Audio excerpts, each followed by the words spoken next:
Modération sur Twitter, le double discours et les incohérences d'Elon Musk. Depuis son arrivée à la tête du réseau social, il s'est contredit à plusieurs reprises dans ses prises de décision.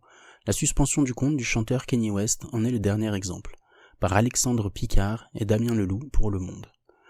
Le retour de Kanye West sur Twitter aura été de courte durée. La superstar américaine, 31 millions d'abonnés, qui souffre de troubles bipolaires, en avait été bannie après avoir publié une série de messages antisémites début octobre.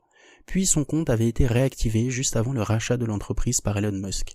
Il a cependant de nouveau été suspendu jeudi 1er décembre pour 12 heures selon M. West, après une série de nouveaux messages antisémites et un passage remarqué dans l'émission du complotiste Alex Jones, au cours de laquelle l'artiste a chanté les louanges d'Hitler et dit son admiration pour le nazisme. La cause de cette suspension, une photo d'un logo mêlant une croix gammée avec une étoile de David. Elon Musk en personne avait répondu à ce message avec ce commentaire « Ça ne va pas ». Le patron du réseau social expliquant par la suite qu'il s'agit d'une incitation à la violence. L'homme d'affaires avait promis que, en bon extrémiste de la liberté d'expression, Twitter, sous sa direction, ne supprimerait que les messages qui seraient contraires à la loi. Or, aux États-Unis, publier une croix gammée n'a rien d'illégal, et la décision de modération prise par M. Musk a suscité la colère des militants d'extrême droite et des libertariens, deux catégories d'utilisateurs qui s'étaient fortement réjouis de son arrivée à la tête du réseau social. En tant qu'extrémiste de la liberté d'expression, cette suspension ne me semble pas juste, écrit ainsi le youtubeur d'extrême droite, Tyler Hansen, interpellant M. Musk pour lui demander la raison officielle de cette suspension. Le réseau social a publié une communication officielle baptisée Twitter 2.0 pour rappeler son engagement continu en faveur du débat public. D'abord, aucune de nos règles n'a changé, commence l'entreprise. Notre équipe, confiance et sécurité restent fortes et bien pourvues en ressources, ajoute-t-elle, précisant que la détection automatique joue un rôle d'importance croissante dans la lutte contre les contenus problématiques. Le discours se veut rassurant, comme face aux annonceurs ou aux régulateurs inquiets qui ont interpellé ces derniers jours M. Musk pour lui rappeler l'obligation légale de consacrer des moyens à la modération. L'autorité de régulation de la communication audiovisuelle et numérique, ARCOM, ex-Conseil supérieur de l'audiovisuel en France, et le commissaire européen Thierry Breton à Bruxelles. Twitter respectera les règles, promet en substance le nouveau patron.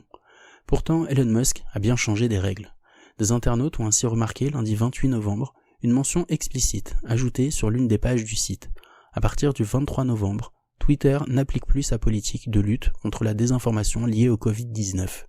Ce principe, né en 2020 pendant la pandémie, avait mené à 11 000 suspensions de comptes et au retrait de 97 000 contenus selon le réseau. Un changement de pied de la part de l'homme d'affaires américain, salué comme une magnifique victoire face à la propagande covidiste par le contestataire de la politique sanitaire française, Florian Philippot, du parti Les Patriotes. Quant aux moyens de la modération, ils ont aussi été réduits. Dans une première vague massive de licenciements, 15% de l'équipe Confiance et Sécurité a été remerciée, selon la presse américaine, puis 4400 à 5500 prestataires externes selon le site Platformer. Cela représentait 75% de ces derniers, s'est alarmé l'ARCOM dans son courrier à Twitter. Or, tous les modérateurs sont des contractuels de ce type. De plus, le patron de l'équipe Confiance et Sécurité est parti, de même que les deux responsables des affaires publiques à Bruxelles, selon le Financial Times, ainsi que la vice-présidente basée à Dublin et chargée de ces questions pour l'Europe. Celle-ci a d'ailleurs contesté son licenciement devant un tribunal qui a ordonné sa réintégration.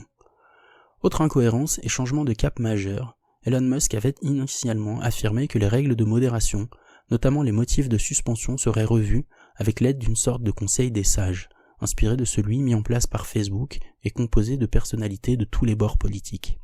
Ce conseil ne verra finalement pas le jour, a déclaré l'entrepreneur à la mi-novembre, évoquant, sans fournir de preuves, un complot d'organisations de gauche ayant torpillé ce projet. Le nouveau patron avait également promis que les déblocages de comptes ne se feraient qu'une fois des règles claires établies. Là encore, il n'a pas tenu parole. En lieu et place de règles, M. Musk a choisi de passer par une amnistie générale aux contours peu clairs pour les comptes suspendus qui n'auraient pas violé la loi ou été bloqués pour spam. Les premiers comptes notables à faire leur retour sur la plateforme sont des comptes anglo-saxons situés à l'extrême droite de l'échiquier politique, comme ceux de l'élu conspirationniste américaine Marjorie Taylor Greene, ou de l'agitateur d'extrême droite britannique Karl Benjamin, plus connu sous le pseudo de Sargon of Akkad. Plusieurs dizaines de milliers de comptes devraient ainsi être réactivés dans les semaines à venir. Cette amnistie, M. Musk l'a fait valider par un sondage de la même manière qu'il avait fait entériner la décision de réactiver le compte de Donald Trump.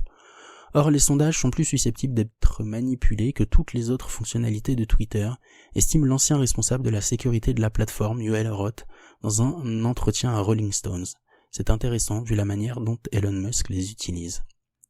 Ces réactivations soudaines de comptes de certains pourvoyeurs de désinformation et de messages haineux ont attiré l'attention de plusieurs régulateurs. Thierry Breton a ainsi estimé que ces procédures étaient arbitraires et violaient le DSA, le texte majeur qui encadrera les réseaux sociaux en Europe à partir de 2023 et prévoit des sanctions allant jusqu'à 6% du chiffre d'affaires annuel d'une société et un blocage des services. La liberté d'expression implique des responsabilités et des limites, a renchéri le président de la République Emmanuel Macron lors d'un déplacement aux États-Unis. Vous ne pouvez pas tenir des propos racistes ou antisémites, c'est un point qu'il m'importe de défendre.